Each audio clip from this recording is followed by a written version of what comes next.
دی جائیں گی۔ مثال کے ساتھ بات کو سمجھاتا ہوں۔ اللہ تبارک و تعالیٰ قرآن مجید میں ارشاد فرماتے ہیں وَاذْكُرُوا اللَّهَ كَثِيرًا لَعَلَّكُمْ تُفْلِحُونَ، تم اللہ کو کثرت سے یاد کرو تاکہ تم کامیاب ہو جاؤ۔ اب یہ کثرت کتنی ہونی چاہیے؟ اس کی کوئی تعداد نہیں ہے۔ دوسرے مقام پہ اللہ فرماتے ہیں فَاذْكُرُوا اللَّهَ قِيَامًا وَقُعُودًا وَعَلَىٰ جُنُوبِكُمْ، کھڑے ہو تب بھی رب کو یاد کرو، بیٹھے ہو تب بھی رب کو یاد کرو، لیٹے ہو تب بھی رب کو یاد کرو۔ یہ عام حکم ہے۔ اب کسی یاد کو اللہ تعالیٰ نے خاص کر دیا اور فرمایا وَأَقِمِ الصَّلَاةَ، تم نماز کو قائم کرو، لِذِكْرِ، میرے ذکر کے لیے، اللہ کی یاد کے لیے نماز کو قائم کرنا ہے۔ اب یہ نماز ہر وقت نہیں ہے، کھڑے ہیں تب، بیٹھے ہیں تب، لیٹے ہیں تب نہیں، بلکہ اللہ تعالیٰ نے دن اور رات کے اندر 5 ایسے اوقات مقرر کر دیے کہ جن پر ہم نے لازماً نماز ادا کرنی۔ اللہ تعالیٰ ارشاد فرماتا ہے ان الصلاة كانت على المؤمنین کتابا موقوتا، اے ایمان والو تمہارے اوپر نماز مقررہ وقت کے اوپر لکھی گئی۔ اب اگر کوئی مومن مسلمان نماز کے اندر کمی اور کوتاہی کرتا ہے، وقت پر ادا نہیں کرتا یا نمازیں چھوڑتا ہے، تو اللہ تبارک و تعالیٰ قرآن مجید میں ارشاد فرماتے ہیں فَخَلَفَ مِن بَعْدِهِمْ خَلْفٌ أَضَاعُوا الصَّلَاةَ وَاتَّبَعُوا الشَّهَوَاتِ فَسَوْفَ يَلْقَوْنَ غَيًّا، کہ ان کے بعد یعنی صحابہ کے بعد، سلف صالحین کے بعد ایسے ناخلف لوگ آ گئے جنہوں نے اپنی نمازوں کو ضائع کر دیا اور انہوں نے اپنی خواہشات کی پیروی کی۔ اللہ ان سب کو جہنم کی غش وادی کے اندر ڈالا۔ سورہ معون میں اللہ نے فرمایا فَوَيْلٌ لِّلْمُصَلِّينَ، ایسے نمازیوں کے لیے ہلاکت ہے، الَّذِينَ هُمْ عَنْ صَلَاتِهِمْ سَاهُونَ، جو اپنی نمازوں کے اندر سستی کرتے ہیں، کبھی پڑھتے ہیں کبھی چھوڑتے ہیں، کبھی 2 پڑھتے ہیں 3 چھوڑتے ہیں، 3 پڑھتے ہیں 2 چھوڑتے ہیں، کبھی ظہر کو عصر کے ساتھ پڑھ رہے ہیں، عصر کو مغرب کے ساتھ پڑھ رہے ہیں، مغرب کو عشاء کے ساتھ پڑھ رہے ہیں، عشاء کو اگلے دن عشاء کے ساتھ پڑھ رہے ہیں۔ تو یہ ایسے نمازی ہیں کہ جن کے لیے اللہ نے جہنم کی ویل وادی، جہنم کی ویل وادی تیار کی۔ تو بات سمجھ گئے کہ ایک خاص اور ایک عام حکم ہے۔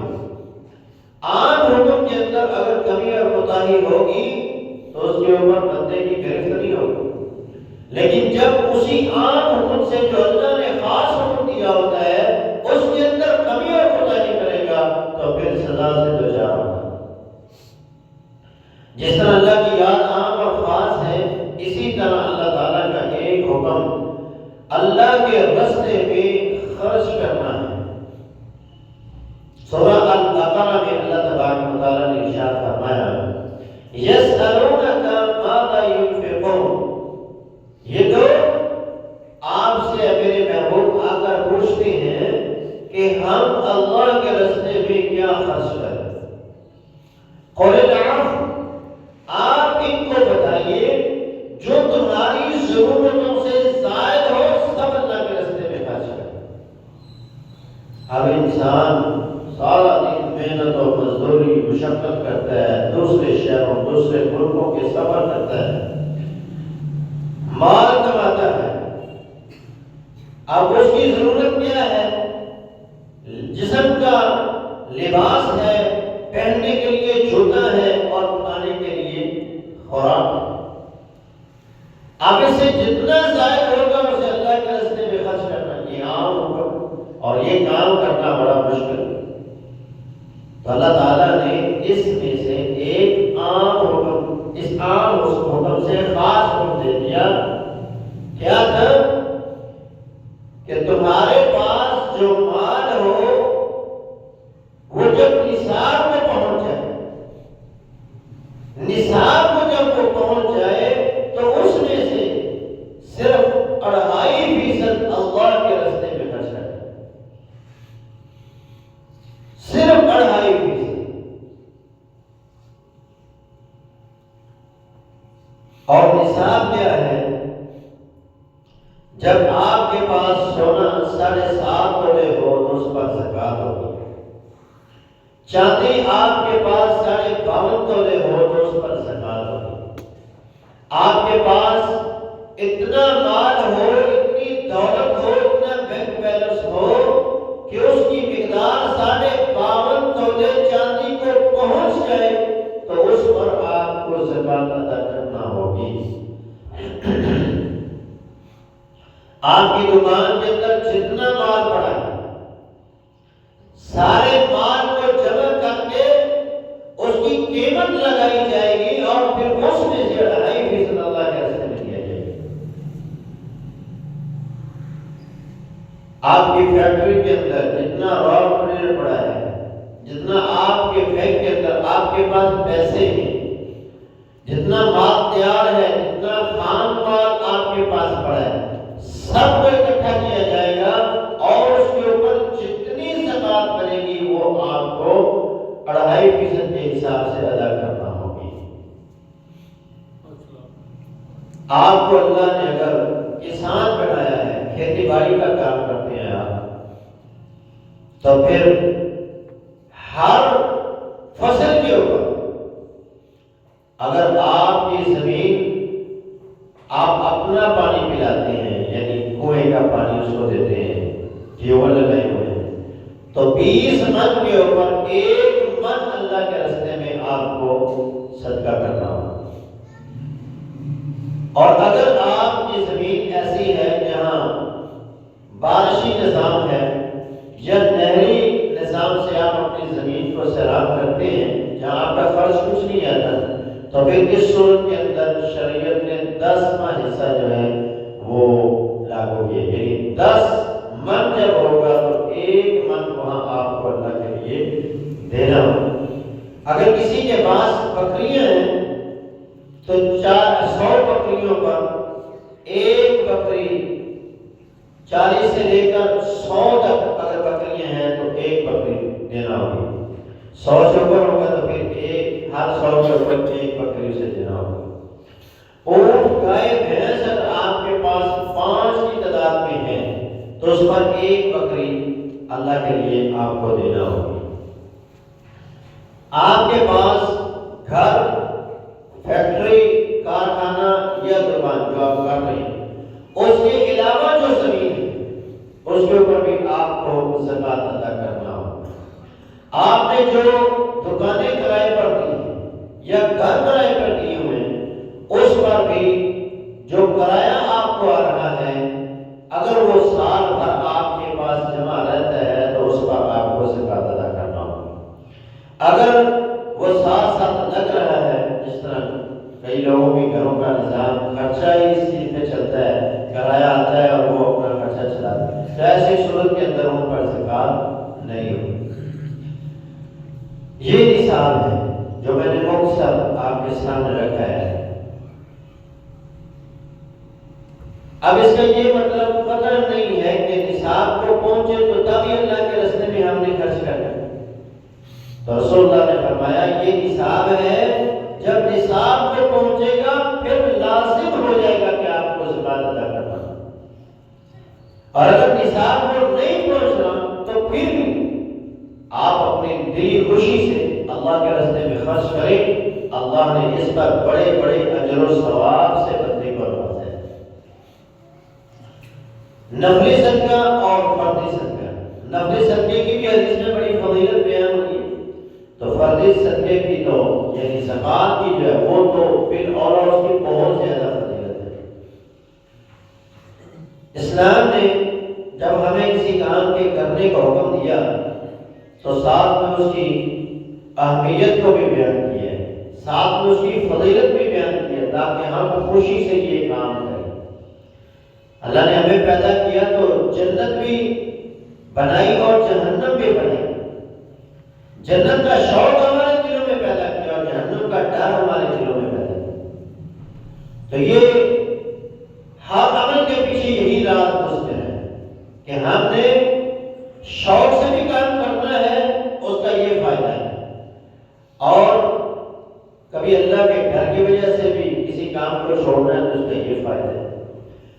جو کام کرنے کا اللہ نے حکم کیا ہے کریں گے تو یہ فوائد ہیں، جن کاموں سے اللہ نے روکا ہے رکیں گے تو یہ فوائد ہیں، اگر نہیں رکیں گے تو یہ نقصانات ہیں۔ تو انشاءاللہ تعالیٰ انفاق فی سبیل اللہ، اللہ تعالیٰ کے راستے میں خرچ کرنے کے حوالے سے چند باتیں آپ کے سامنے رکھیں گے کہ اس کے فوائد کیا ہیں اور نہ خرچ کرنے کے نقصانات کیا ہیں۔ مختصر بیان کروں گا۔ انفاق فی سبیل اللہ کے ثمرات میں سے پہلا پہلا فائدہ یہ ہے کہ اللہ بندے کو ہدایت یافتہ بنا دیتا ہے۔ ایسے گروہ ایسے لوگوں میں اللہ اس بندے کو شامل کر دیتا ہے جو اللہ کی طرف سے گارنٹی پانے والے ہیں کہ یہ ہدایت یافتہ ہیں، کامیاب اور کامران لوگ۔ قرآن مجید جب ہم شروع کرتے ہیں تو سورہ البقرہ کی پہلی 5 آیات میں اللہ تعالیٰ نے یہ سرٹیفکیٹ ان لوگوں کو دیا ہے کہ وَمِمَّا رَزَقْنَاهُمْ يُنْفِقُونَ۔ مومن ہدایت یافتہ وہ لوگ ہیں، کامیاب اور کامران ہونے والے وہ لوگ ہیں جو لوگ اللہ کے لیے ہوئے مال میں سے اللہ کے راستے میں خرچ کرتے ہیں۔ تو گویا جو بندہ اللہ کے راستے میں خرچ کرے گا، ہدایت یافتہ ہوگا، کامیاب اور کامران وہی انسان ہوگا۔ اللہ تبارک و تعالیٰ سورہ المؤمنون میں کامیاب مومنوں کی صفات بیان کرتے ہیں۔ قد افلح المؤمنون کہ مومن کامیاب ہو گئے۔ کون مومن کامیاب ہو گئے؟ اللہ نے ان کی تمام صفات بیان کی، ان میں سے ایک صفت یہ ہے والذین هم للزکاة فاعلون کہ جو میرے بندے میرے دیے ہوئے مال میں سے زکوٰۃ ادا کرتے ہیں، یہ لوگ کامیاب اور کامران۔ مومن کامیاب ہوں گے کون سے مومن؟ جو اللہ کے راستے میں خرچ کرنے والے ہیں، اللہ کے دیے ہوئے مال میں سے اللہ کے راستے میں خرچ کرتے ہیں، اور انفاق فی سبیل اللہ سے منہ موڑنے والے تباہی، ہلاکت اور بربادی کی طرف اپنے آپ کو لے کر جاتے ہیں۔ ایسے لوگوں کا مقدر اور ایسے لوگوں کے نصیب میں تباہی اور بربادی لکھ دی جاتی ہے۔ اللہ تعالیٰ سورہ البقرہ میں ارشاد فرماتا ہے وَأَنفِقُوا فِي سَبِيلِ اللَّهِ وَلَا تُلْقُوا بِأَيْدِيكُمْ إِلَى التَّهْلُكَةِ۔ اللہ کے راستے میں خرچ کرو اور اپنے آپ کو ہلاکت میں مت ڈالو۔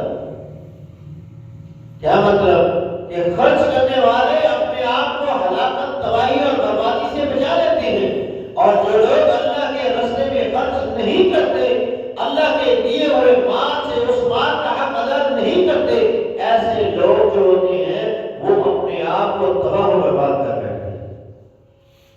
ہمیں سے ہر بندے کو پتا ہے کہ اللہ کا یہ حکم ہے کہ میرے راستے میں خرچ کرو، اس کے باوجود ہم بخیلی اور کنجوسی کا مظاہرہ کرتے ہیں۔ جو مال اللہ نے ہم کو دیا اس مال پہ ہم سام کر کے بیٹھ جاتے ہیں اور اللہ کے راستے میں خرچ نہیں کرتے۔ کیوں ایسا ہوتا ہے؟ اس کی وجہ یہ ہے کہ شیطان ہمارے اوپر مسلط ہوتا ہے اور وہ ہمارے دلوں میں یہ خوف اور یہ ڈر پیدا کرتا ہے۔ ہمیں یہ بات کہتا ہے الشیطان یعدکم الفقر ویأمرکم بالفحشاء۔ اللہ فرماتے ہیں شیطان تمہارے دلوں میں یہ وسوسے پیدا کرتا ہے کہ تم خرچ کرو گے تو فقیر ہو جاؤ، کنگال ہو جاؤ گے، کچھ نہیں رہے گا تیرے پاس، اور بظاہر نظر بھی آ رہا ہوتا ہے، بظاہر نظر بھی آ رہا ہوتا ہے۔ کیسے؟ کہ جب میرے پاس لاکھ روپیہ ہوگا تو اس میں سے 2,500 جب میں اللہ کے راستے میں دوں گا تو وہ 97,500 باقی رہ جائے گی۔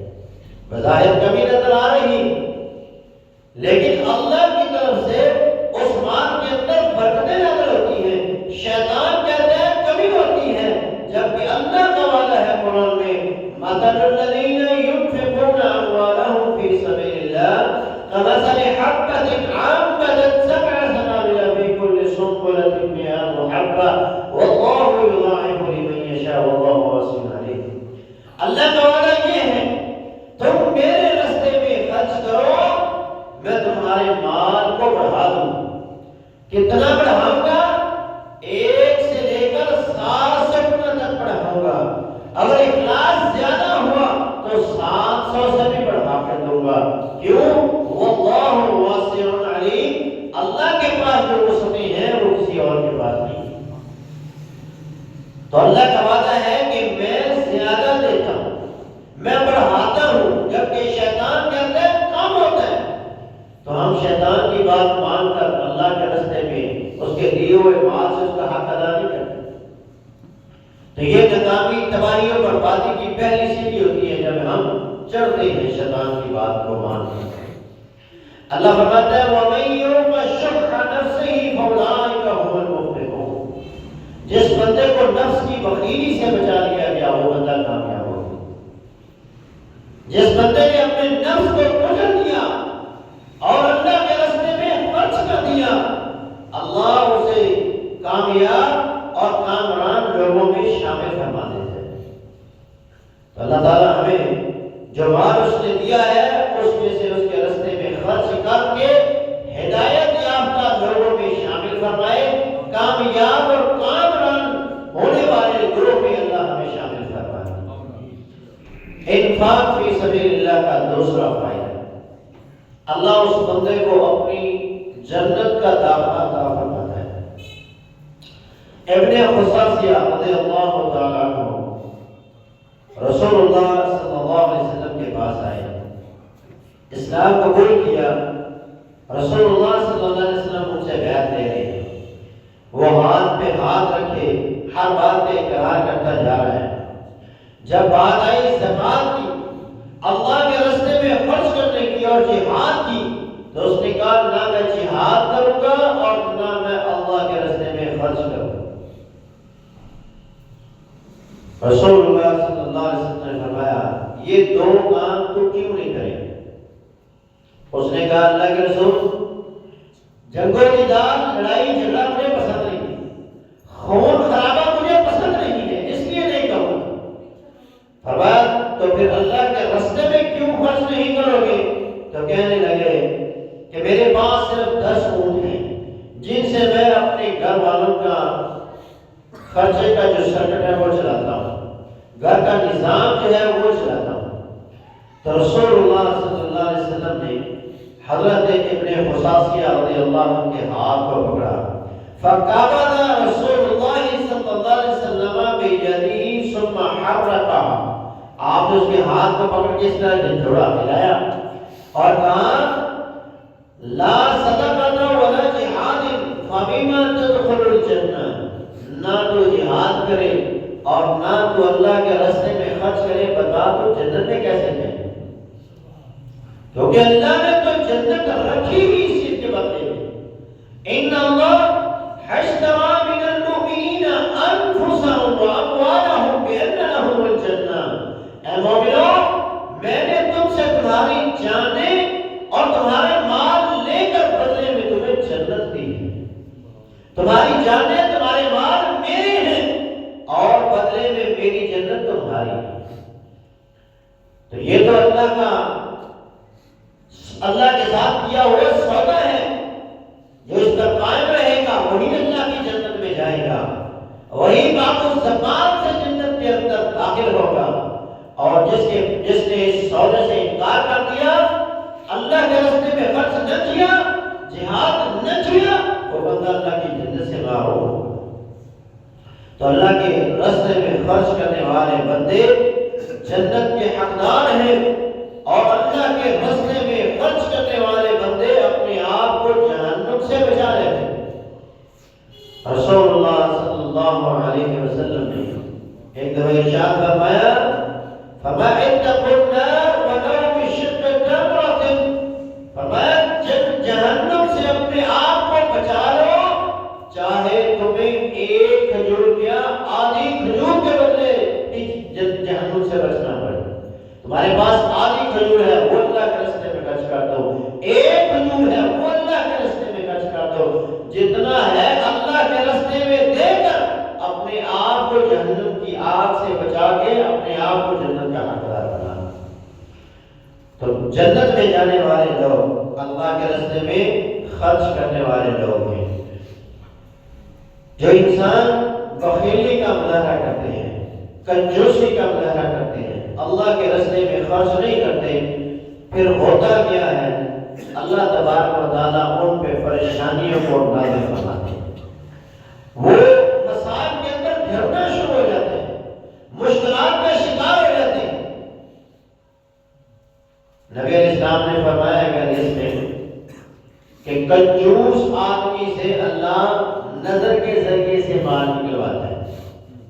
کنجوس بندہ، بخیل بندہ اللہ کے راستے میں خرچ نہیں کرتا، اس پہ پریشانیاں مسائل آتے ہیں، مشکلات ڈیرے ڈالے، پھر کہتا ہے یہ مشکل ختم ہو گئی تو اتنا خرچ کرو، یہ مشکل آپ دور ہوئی تو اتنا خرچ کرو۔ یہاں بھی ایک بات سمجھنے کی ہے کہ نظر کی دو قسمیں، ایک جائز قسم ہے اور ایک ناجائز ہے۔ یہ جو ہمارے یہاں رائج ہے نا، یہ ناجائز قسم ہے۔ اللہ سے شرط لگاتے ہیں، ہم اللہ سے کیا شرط لگاتے ہیں؟ ہماری کیا اوقات ہے کہ ہم اللہ کو اگر ایسا کرے گا تو کرو، اللہ اگر تو میری اس پریشانی کو ختم کرے گا تو پھر میں نماز پڑھوں گا، پھر میں نفل پڑھوں گا، پھر میں روزے رکھوں گا، پھر میں صدقہ کروں گا۔ ہماری کوئی حیثیت نہیں ہے کہ ہم اللہ سے مقابلہ کریں، یہ نظر ناجائز ہے، اس کا ماننا گناہ ہے، لیکن پھر بھی جب کوئی مانتا ہے تو اس کو اس نظر کو پورا کرنا ہے۔ دوسری قسم جو ہے وہ شکرانے کی نظر ہے، یعنی ایک بندے کے پاس بیٹا نہیں ہے، اولاد نہیں ہے، تو اللہ اس کو اولاد دیتا ہے تو وہ اس خوشی میں کہتا ہے اللہ تو نے مجھے اولاد سے نوازا، بیٹے کی نعمت سے نوازا، بیٹی کی رحمت سے نوازا، اللہ اب میں 100 روزے رکھوں گا، اب میں 100 نفل پڑھوں گا، اب میں 100 دیکھے تیرے راستے میں خرچ کروں گا، اتنا مال تیرے راستے میں خرچ۔ یہ جائز ہے، یہ شکرانے کی نظر ہے، یہ جائز ہے، اور جو شرط لگا کے ہم نظر مانتے ہیں وہ ناجائز ہے۔ تو جب لالچی بخیل انسان ہوتا ہے اس کا مال اسے بھی فائدہ نہیں دیتا۔ آپ دیکھیں اکثر ایسے لوگ آپ کو ملیں گے جو اپنے مال کی زکات نہیں دیتے اور اپنے مال کے اوپر پورے بخیل بنے ہوتے ہیں، وہ مال ان کو بھی کھانا نصیب نہیں ہوتا، ان کو بھی کھانا نصیب نہیں ہوتا، بعد والے یش نہیں کرتے۔ یہ مال جو ہم جمع کر رہے ہیں، اس مال سے اللہ کا حق ادا کر کے اپنی آخرت کو سنواریں۔ یہ جو ہماری اولادیں ہیں ان سے کسی چیز کی توقع نہ رکھیں، نیکی وہ ہے جو آپ اپنے ہاتھ سے کریں، اپنی آخرت جو سنوارنی ہے وہ آپ نے خود سنوارنی ہے، کسی کے سہارے نہ رہیں۔ ہم دیکھیں اپنے معاشرے کے اندر ہمارے بزرگ فوت ہو گئے، آج ہم ان کے لیے کیا کر رہے ہیں؟ کتنا کچھ کر رہے ہیں، کبھی عید کے عید، کبھی جمعے کے جمعے ان کے لیے دعا کر دیتے ہیں، اور کیا کرتے ہیں؟ نیکی وہی ہے جو اپنے ہاتھ سے آپ کرتے ہیں۔ اور فیس بک پہ، سوشل میڈیا پر میں نے واقعہ سنا، ایک آدمی تھا، وہ گھر سے نکلا، اسے انگور نظر آئے، بڑے خوبصورت فریش انگور تھے، اسے دیکھا بڑا خوش ہوا، اس نے وہ 2 کلو انگور لے کے گھر دے دیے کہ شام کو آؤں گا تو میں کھاؤں گا۔ شام کو جب وہ گھر آیا، کھانا شانا کھا لیا تو اس نے بیوی سے کہا وہ انگور تو ذرا لے کے آؤ۔ کیسے؟ اس نے کہا وہ تو بچے کھا گئے، وہ تو بچے کھا گئے۔ وہ تھوڑی دیر بیٹھا رہا، سوچتا رہا، پھر اٹھا، محلے کی مسجد کے امام کے پاس آیا، کہا قاری صاحب یہاں دیکھیں کسی محلے کے اندر اگر کوئی مسجد بنی ہے تو مجھے بتائیے۔ اس نے کہا جی فلاں محلے کے اندر مسجد نہیں ہے، وہاں بنا بھائی چلیں بسم اللہ کرتے ہیں۔ وہ گئے، ایک پلاٹ دیکھا، خرید کے بنیاد رکھ کے گھر آ گئے. لیٹ ہو گیا کافی. بیوی نے کہا آپ آئے بغیر بتائے کہیں چلے گئے تھے, کیا بنے؟ اس نے کہا اپنا گھر بنانے کے لیے گیا ہے. اپنا گھر بنانے کے لیے گیا ہے. میں نے کہا گھر تو آپ کا ہے. میں نے کہا یہ میرا تھوڑا ہے, آج میری آنکھیں بند ہوتی ہیں, یہ تو تم لوگوں نے کھا پی جانا, میرا تو نہیں ہے. میرا گھر تو وہ ہے جو جنت میں بنے, تو وہ میں بنا کے آ جاتا. تو میرے بھائیوں دیکھیے وہ ہے جو آپ اپنے ہاتھ سے کریں. ایک جنازے میں شرکت ہوئی.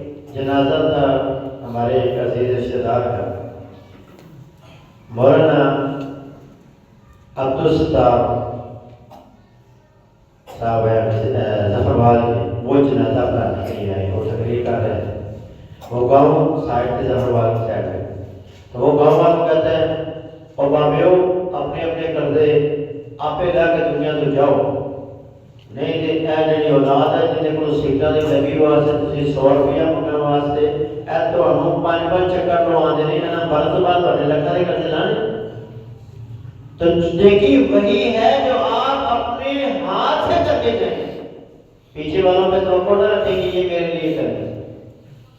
تو آپ نے اپنی آخرت خود سنبھالنی ہے. اللہ نے خود حکم دیا قوا انفسکم واہلیکم نارا, پہلے اپنے آپ کو جہنم سے بچاؤ, پھر گھر والوں کی سوچ, پھر باہر والوں کی سوچ. خود جہنم میں جا رہا ہوں انسان اور دوسروں کو وعدہ نصیحت کر رہا ہوں, دوسروں کو تلقین کر رہا ہوں, تو سب سے پہلے اپنے آپ کو, پھر گھر والوں کو, پھر باہر والوں کو. تو یہ حکم ہے شریعت کا کہ جو آپ کے پاس ہے اس کا آپ نے حساب دیں. آپ جمع کریں گے تو حساب آپ دیں گے, اور اس وقت تک آپ قیامت کے دن اپنے قدموں کو ہلا نہیں سکیں گے جب تک آپ اللہ کے دیے ہوئے مال کا حساب نہیں دیں گے. کہاں سے کمایا, کہاں پر خرچ کیا. تو جو مال اللہ نے دیا ہے اس کا حق دنیا میں ہی ادا کر دے, نہیں تو تباہی بربادی دنیا میں بھی آپ کا مقدر ہوگی اور آخرت میں بھی آپ کا مقدر ہوگی. قرآن مجید سورہ القلم میں اللہ تعالیٰ نے ایک واقعہ بیان کیا. ایک کسان تھا, اس کے پاس ایک باغ تھا, اور باغ کا جب پھل آتا تو وہ اس کو اتارنے کے بعد اس کے 3 حصے کرتا. ایک حصہ فقراء مساکین غریبوں میں تقسیم کرتا, ایک حصہ اپنے گھر میں لے کے جاتا, اور ایک حصہ باغ کے اوپر دوبارہ کاشتکاری کے لیے لگا دیتا. وہ اسی طرح اپنے نظام زندگی چلاتا رہا. آخر ایک دن وہ آیا جس کا ہر ایک کو سامنا کرنا ہے. اس دنیا سے چل بسا, پھل تیار ہوا, اولاد نے یہ پروگرام بنایا. ہمارا باپ تو بیوقوف تھا جو سارا مال خرچ کر لیتا تھا, ہم اپنے مال کو بچائیں گے. اب وہ بچانے کے لیے نکلے.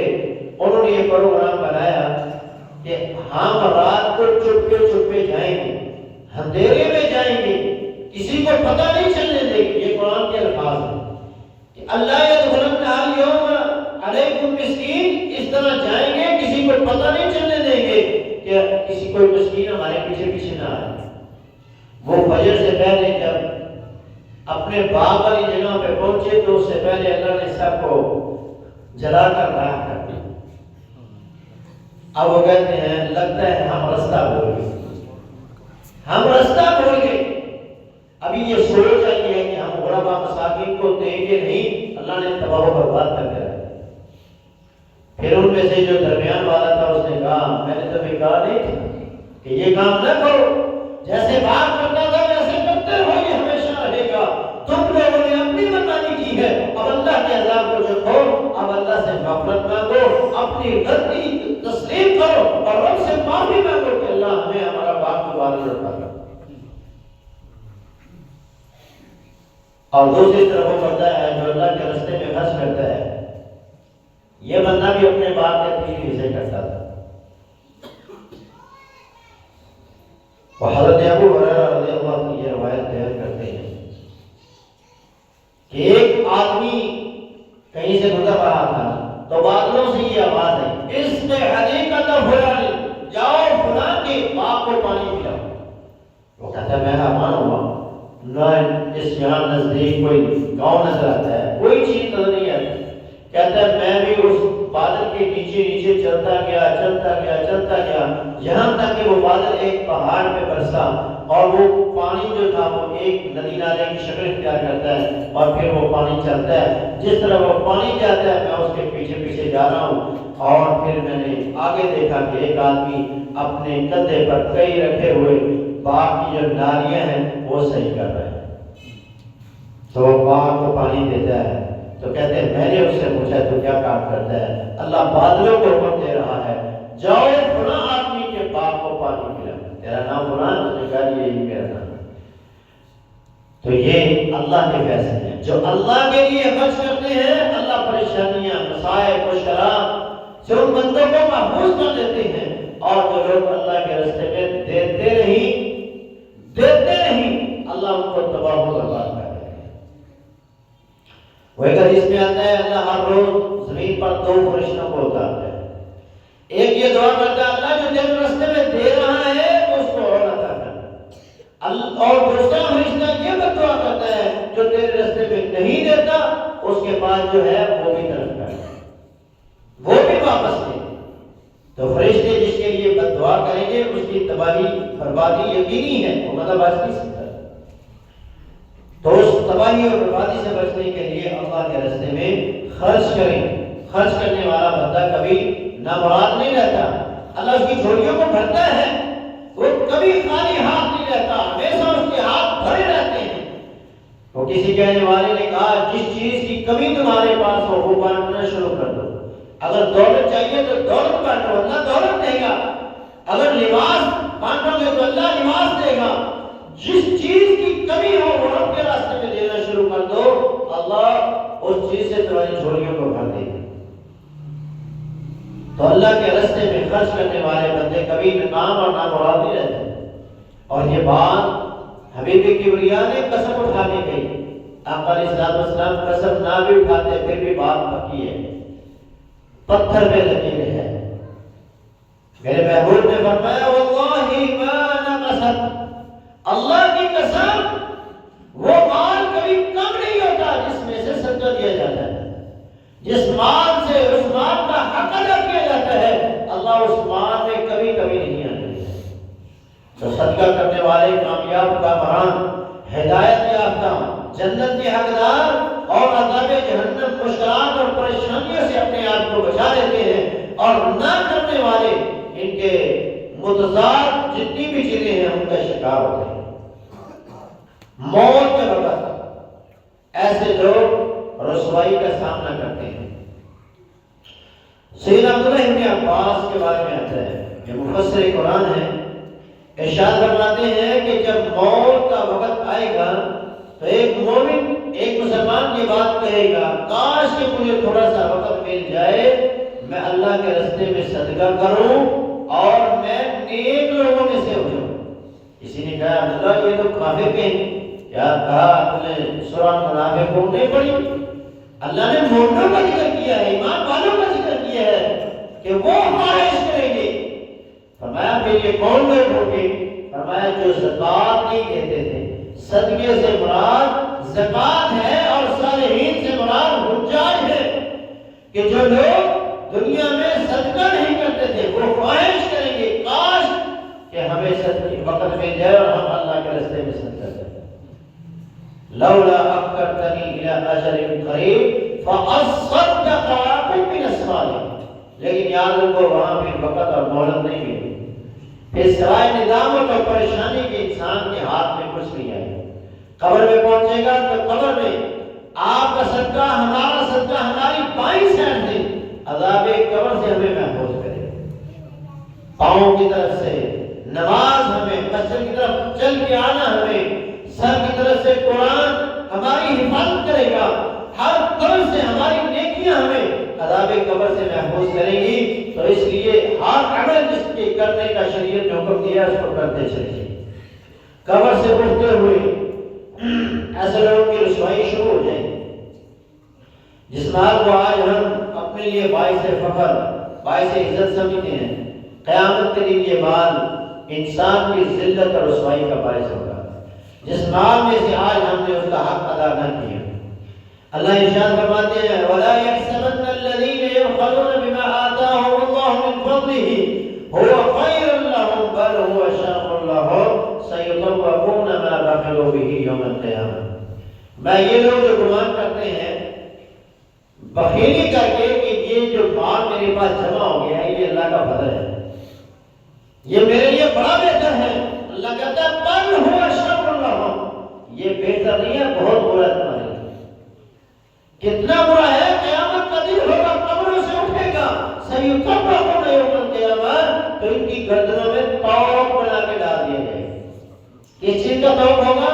حدیث رسول سنیے، رسول اللہ صلی اللہ علیہ وسلم نے ارشاد فرمایا ما من رجل له مال لا يؤدي حق ماله الا جعل له طوعا في عنقه شجاعا اقرا۔ فرمایا قیامت کے دن جس مال سے زکات نہ دی گئی، صدقہ نہ کیا گیا، وہ مال قیامت کے دن انسان کے لیے طوق بنا کے اس کے گلے میں ڈالا جائے گا، اور وہ طوق ایک گنجے سانپ کی شکل میں ہوگا۔ لہو زبیبتان، اس کی دو زبانیں ہوں اور دونوں زبانوں سے اسے ڈسے گا اور کہے گا انا کنزک انا مالک، جو دنیا میں تو کنز کر کے مجھے جمع کر کے رکھتا رہا، میں تیرا وہی مال ہوں، تیرا وہی خزانہ۔ کتنی بڑی رسوائی ہو، پوری کائنات کے سامنے انسان اس طرح ذلیل ہوتا ہوا جا رہا ہو، سانپ اسے ڈستے جا رہے ہیں اور وہ رب کے سامنے پیش ہوگا۔ میدان معاشر میں ایک اور رسوائی جو قرآن مجید سورۃ توبہ میں اللہ تعالیٰ ارشاد فرماتے ہیں یوم یحمى علیہا فی نار جہنم فتقوی بہا جباہہم وجنوبہم وظہورہم ھذا ما کنزتم لانفسکم فذوقوا العذاب بما کنتم تکنزون۔ عبداللہ ابن مسعود اس آیت کی تفسیر بیان کرتے ہوئے ارشاد فرماتے ہیں کہ انسان کے وہ دن و دینار، انسان کا وہ مال جو دنیا میں جمع کر کے رکھتا رہا اور اس میں سے اللہ کا حق ادا نہ کیا، اس نے زکات ادا نہ کی، اس نے قیامت کے دن ایک بہت بڑی پلیٹ کے اندر اس کے وہ سارے مال کو رکھا جائے گا، کوئی درہم دوسرے درہم کے اوپر نہیں ہوگا، ایک کے ساتھ دوسرا رکھا جائے گا، اور جتنا اس کا مال ہوگا وہ اس پلیٹ کے اندر ڈال کے اسے دبایا جائے گا اور پھر اس کو مہر بنا دیا جائے گا، پھر اس کی پیشانی کو داغا جائے گا، اس کے پیروں کو داغا جائے گا اور اس کی پشت کو داغا جائے گا۔ شاگرد کہتا ہے استاد محترم ذرا بتائیے، یہاں اللہ نے پیشانیوں کا ذکر کیا، پیروں کا ذکر کیا، پشت کا ذکر کیا، اس کی کیا وجہ ہے؟ عبداللہ ابن مسعود فرماتے ہیں کہ جب سائل اس کے پاس آ رہا ہوتا تھا تو یہ اپنے ماتھے پر ڈال دیتا تھا، اس وجہ سے اس کی پیشانی کو ڈالا جائے گا۔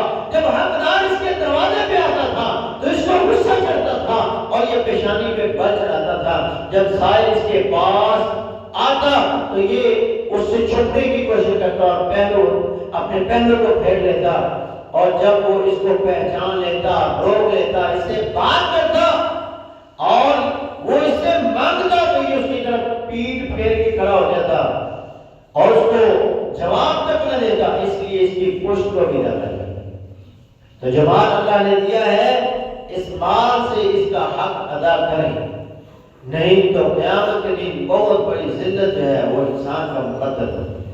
مال کا حق کیا ہے کہ آپ کے پاس جتنا مال ہے اس میں سے 2.5% اللہ کے راستے میں آپ نے دینا ہے اور ہر سال دینا ہے۔ ہمارے یہاں یہ بھی لوگوں میں پایا جاتا ہے ایک دفعہ زکات دے دی ہے اس مال کی، اب آگے اس کی نہیں دے۔ جو سونا آپ کے پاس ہے، جو چاندی آپ کے پاس ہے، جو نقدی آپ کے پاس ہے، جو مال آپ کے پاس جمع ہے، اس تمام مال کے اوپر آپ کو ہر سال زکات ادا کرنا ہوگی۔ اور دینا کن کو ہے؟ اللہ نے 8 مسائل قرآن میں بیان کیے ہیں۔ فقراء جن کے پاس کچھ نہیں ہے، کنگال ہیں، تنگ دست ہیں، غربت کی زندگی جی رہے ہیں۔ مساکین جن کے پاس آمدنی تو ہے لیکن اتنی نہیں ہے کہ وہ اپنے گھر کا نظام اچھے طریقے سے چلا سکے۔ مثال کے طور ایک بندے کی 20-25 ہزار 30 ہزار تنخواہ ہے، کرائے کا مکان ہے اور 7-8 لوگ افراد کھانے والے ہیں، بچوں کے اسکول کی فیسیں ہیں، اس طرح نظام چلانا بہت مشکل ہوتا ہے۔ تو ایسی صورت کے اندر ان پر خرچ کرنا چاہیے۔ مساکین، غرباء، عاملین، جو لوگ زکات جمع کرتے ہیں وہ اس میں سے اپنا